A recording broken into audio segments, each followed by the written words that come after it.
नमस्कार, मी अर्निका. बांधणीच्या कवितांमध्ये तुमचं पुन्हा एकदा स्वागत. आजच्या भागाची तयारी करताना मी वहीत काही नोंदी करत होते, रोजच्या रेल्वेच्या प्रवासात असताना. आणि एका बाईने वहीत डोकावून पाहिलं आणि मला म्हणाली, हे सगळं कवितेसाठी चाललंय का? म्हटलं, हो, तुला कसं कळलं? तर म्हणाली, तू ओळीत असे खण खण पाडलेस, त्यावरून वाटलं. मग म्हणाली, आमच्या भाषेत कविता लिहिणं कठीण आहे. मी नायजेरियातली आहे आणि योरुबा भाषा बोलते. तर प्रत्येक शब्दाच्या वर सा रे ग अशा खुणा लिहिलेल्या असतात आणि त्यानुसार शब्दाचे चढउतार बदलतात, त्यानुसार यमक ठरतात. आणि कवीने कविता म्हणून दाखवली नाही तरी सुद्धा एखाद्या तालवाद्याला पूर्णच्या पूर्ण कविता म्हणून दाखवता येते, वाजवून. मग मला म्हणाली, तुला कविता वगैरे एवढ्या आवडतात तर साधा तबलाही वाजवत नाहीस तू? साधा तबला?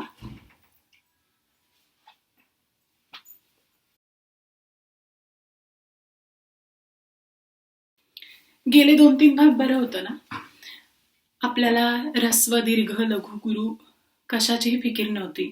आपण अक्षरवृत्त बघत होतो, त्यामुळे एका ओळीत किती अक्षरं भरली पाहिजेत एवढाच मुख्य नियम असायचा. आज आपण लघु गुरुकडे जाणार आहोत. चला, करूया सुरुवात. आपल्या बाराखडीत अननसातला अ, इमारतीतला ई, उसळीतला उ आणि ऋषीतला ऋ ही 4 अक्षरं फक्त लघु ऱ्हस्व धरली जातात. म्हणजे काय, तर ती अक्षरं म्हणायला कमी वेळ लागतो.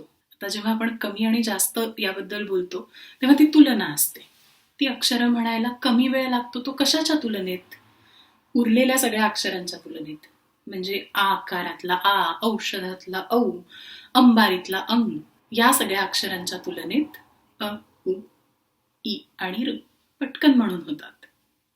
म्हणून बांधणीच्या कवितांवर आपण ती लघु अक्षरं ही या छोट्या पिवळ्या ठोकळ्यांनी दाखवतो.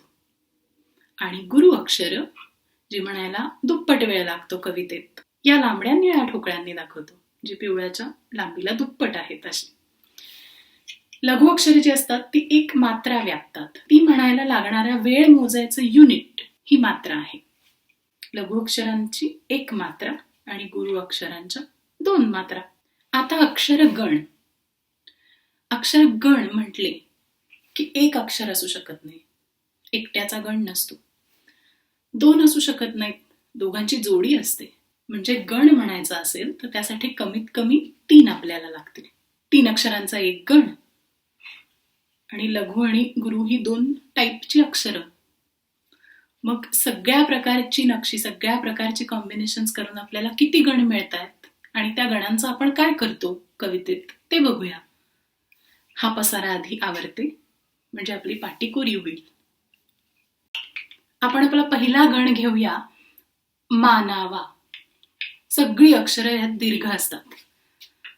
प्रत्येक अक्षर म्हणायला तब्येतीत वेळ घ्यावा लागतो.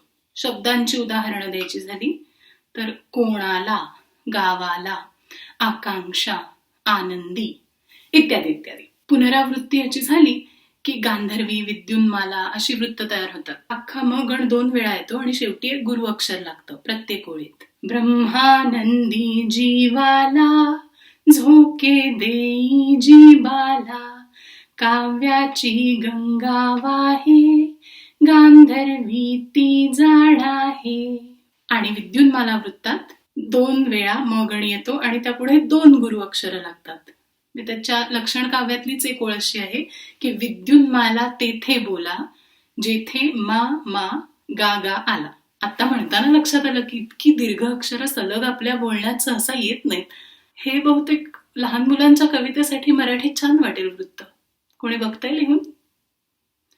चला, पुढच्या गणाकडे जाताना आपण असं करूया, आपण शेवटचं अक्षर त्यातलं लघु करूया. पहिलं अक्षर गुरु, दुसरं अक्षर गुरु आणि तिसरं अक्षर लघु.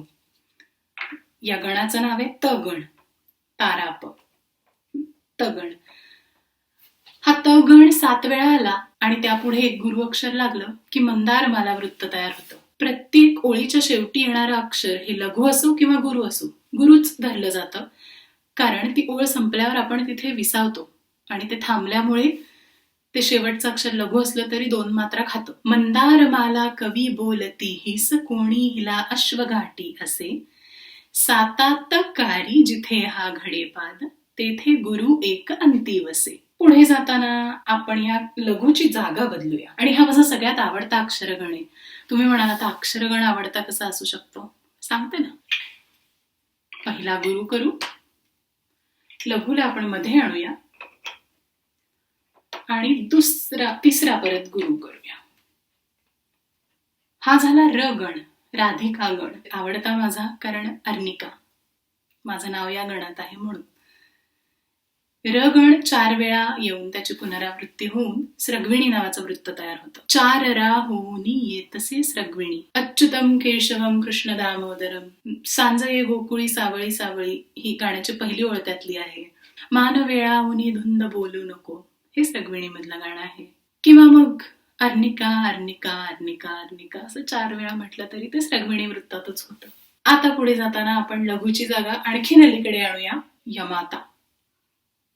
य गण हा मराठी कवितेला चांगलाच ओळखीचा आहे, कारण या गणात मनाचे श्लोक आहेत, असंख्य कविता आहेत. नदीच्या किनारी नदीला म्हणावे, तुझे पूर माझ्या नसातून यावे, अभंगात गोडी तुझ्या भाकरीची, तहानेत माझ्या तुला आठवावे. 4 वेळा यगण येऊन पण शेवटच्या यगणातलं शेवटचं अक्षर उडवलं. तर फारसीमध्ये त्यांचा जो ग्रंथ आहे शाहनामे म्हणून, तर तो अख्खाच्या अख्खा 60,000 श्लोक त्यातले या वृत्तात लिहिलेले आहेत. त्या वृत्ताचं नाव आपल्याकडे भुजंगी किंवा सौदामिनी होतं. आता तुम्ही मनाचे श्लोक म्हणून बघा आणि त्यानंतर या शाहनामेचा नाद ऐका.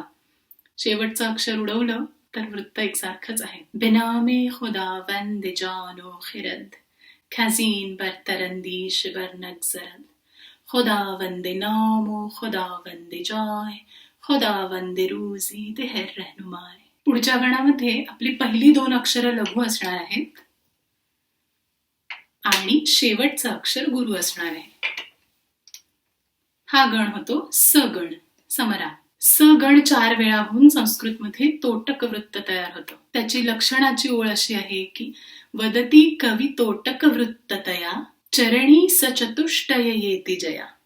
बदली बदली दुनिया है मेरी, ही पहिली ओळ फक्त तोटक वृत्तात आहे. हा स गण आहे ना, याला लॅटिन, ग्रीक, इंग्लिश कवितेमध्ये अॅनापिस्ट म्हणतात आणि हा सतत वापरला जात नाही, कारण त्या भाषेचा नाद तो नाहीये, त्या भाषेचा वेग तो नाहीये. पण जिथे काहीतरी उत्कंठावर्धक करायचं असतं किंवा नाट्यमय काहीतरी हवं असतं, तेव्हा अचानक हा स गण अॅनापिस्ट वापरतात. The Assyrian came down like a wolf on the fold, and his cohorts were gleaming in purple and gold, and the sheen of their spears was like stars on the sea, when the blue wave rolls nightly on deep Galilee. इंग्लिशमध्ये लघु आणि गुरुपेक्षा stressed आणि unstressed अक्षर या हिशोबावर भाषा चालते आणि या हिशोबावर ते गण तयार होतात. पण संकल्पना तीच की पहिली 2 अक्षरे यांची अनस्ट्रेस्ड आहेत आणि शेवटचं अक्षर तिसरं स्ट्रेस्ड आहे. अॅनापिस्ट म्हणतात या गणाला. समरा. इतर गणांची मी लॅटिन आणि ग्रीक कवितांमधली नावं सांगेन. मगाशी ठरवलं होतं पण आता एडिटमध्ये नावं देईन त्यांची. हा मोलॉसस म्हणतात याला, अँटीबॅकियस, त्यानंतर हा क्रिटिक, हा बॅकियस आणि हा अॅनापिस्ट. अॅनापिस्ट नंतर आपण ह्याच्याच विरुद्ध गणाकडे चाललोय आणि तो आहे भ गण. आपलं पहिलं अक्षर गुरु असणार आहे आणि उरलेली 2 लघु असणार आहेत. भास्कर ग्रीक मधूनच आलेलं एक नाव आहे या गणाला. याला म्हणतात डॅक्टिल. डॅक्टिल हा ग्रीक शब्द दाख्तिलो म्हणजे बोट याच्यावरून आलाय, कारण बोटाचं पहिलं हाड मोठं असतं आणि उरलेली 2 छोटी. आणि आपल्याकडे हा भास्कर गण 3दा येऊन शेवटी 2 गुरु आले की त्याचं दोधक वृत्त होतं संस्कृतमध्ये. दोधक नाव तयासची देती, 3 भ 2 ग हे गण येत, भास्कर भास्कर भास्कर गागा. जीवन के शुचिसार मुरारी, सागर में पतवार मुरारी, मोहन नीलम प्राण बसे हैं, श्वास हिया संसार मुरारी. इंग्लिशमध्ये सुद्धा परत भास्कर गण येतोच. लांबच्या लांब कविता नसतात, पण परत काही काही कडवी त्यातली, काही काही उतारे. Cannon to right of them, cannon to left of them, cannon in front of them, volleyed and thundered. Stormed at with shot and shell, boldly they rode and well, into the jaws of death, into the mouth of hell, rode the 600. वजन किंचित बदलतं, संकल्पना तीच. इंग्लिशच कशाला, आपण या गणाला डॅक्टिल म्हणतात तर म्हटलं ना इंग्लिशमध्ये.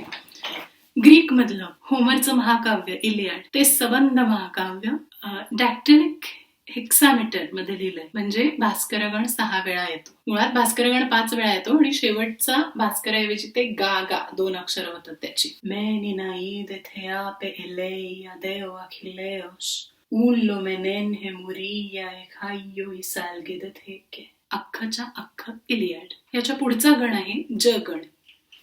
2 लघु पण म्हणजे त्यातला पहिलं लघु, दुसरं गुरु आणि तिसरं पुन्हा लघु. जनात. या एकट्या गणाच्या पुनरावृत्तीने होणारी कुठली वृत्त तुम्हाला माहिती असतील तर मला जरूर कळवा, कारण मला लोकप्रिय वृत्त तर नाहीच माहीत, पण अनवट वृत्तही मला शोधून सापडली नाहीत. हा गण इतर वृत्तांच्या मध्ये मध्ये येतो आणि कविता एकदम स्पीडअप करून जातो. शार्दूल विक्रीडितात येतो, वसंत तिलकेत येतो, इंद्रवज्रेत येतो, इत्यादी इत्यादी. पाणी गळ्यापर्यंत आलेलं दिसतं इकडे. शेवटच्या गणात एकच कॉम्बिनेशन उरलं, सगळी अक्षरं लघु. नमन हा झाला न गण, सगळ्यात लहान गण. आता आपल्या बोलण्यात सगळी अक्षरं गुरु जशी सतत येत नाहीत तशीच सगळी अक्षरं लघुही येत नाहीत. किंबहुना लघु अक्षरं सतत येत राहणं जास्त कठीण आहे. लघु अक्षरही कमी आहेत गुरुच्या मानाने. त्यामुळे या एकट्या गणाची पुनरावृत्ती होऊन कुठलं वृत्त तयार होत असेल असा मलाही प्रश्न पडला होता. पण आहेत. शशिकला नावाचं एक वृत्त सापडलं. 4 वेळा येतो आणि 5व्या वेळी स गण येतो. खरं तर तो न गण 5 वेळा आलाय असंही आपल्याला म्हणता आलं असतं, पण शेवटचं अक्षर गुरुच होतं ना प्रत्येक ओळीचं. त्यामुळे हा जो समरा गण आहे ना तो तिकडे तयार होतो. म्हणजे नमन नमन नमन नमन समरा नृत्यासाठी जास्त योग्य वृत्त वाटतंय, कारण इतकी लघु अक्षर आपण एकत्र कधी अशी स्पष्ट उच्चारून म्हणतो. गरज गरज घन नटवर गिरिधर वदनी कवळ असं एरवीच्या बोलण्यात कुठेच येत नाही मराठीत तरी. पण हे जे शशिकला वृत्त आहे त्याच्या लक्षण काव्याची ओळच मुळात अशी आहे की यात एकही गुरु नाही. शेवटचा आपला नियम म्हणून गुरु. गुरु निधन मनु लघु रिह शशिकला म्हणणं सुद्धा किती कठीण आहे. गुरु निधन बरोबर आहे, गुरु नाहीच आहे कुठलं अक्षर याच्यात. गुरु निधन मनु लघु रिह शशिकला. ऐसी अक्षरे नावाच्या वेबसाईटवर निखिल बेल्लारीकर आणि मधुरा दामले या दोघांची कॉमेंट्समध्ये चर्चा चालू होती. तर त्यातून मला मधुरा दामले यांनी लिहिलेलं लक्षण काव्याची एक ओळ सापडली. त्यांनी मुद्दाम मराठीत अशी लिहिली की लघु सकल अखर ग गुरु शशिकला. तर असं हे शशिकला वृत्त पूर्ण न गणाने तयार झालेलं. आणि हा सगळ्या आपल्या बांधणीचा डोलारा. हे गण एकमेकांबरोबर मिक्स करून तर किती काय काय तयार होतं आणि त्या सगळ्यावरच तर छंदशास्त्र अख्खं उभं आहे. त्यामुळे हा पाया पक्का झाला की त्यावर आपण पुढे कितीही बांधणी करायला मोकळे.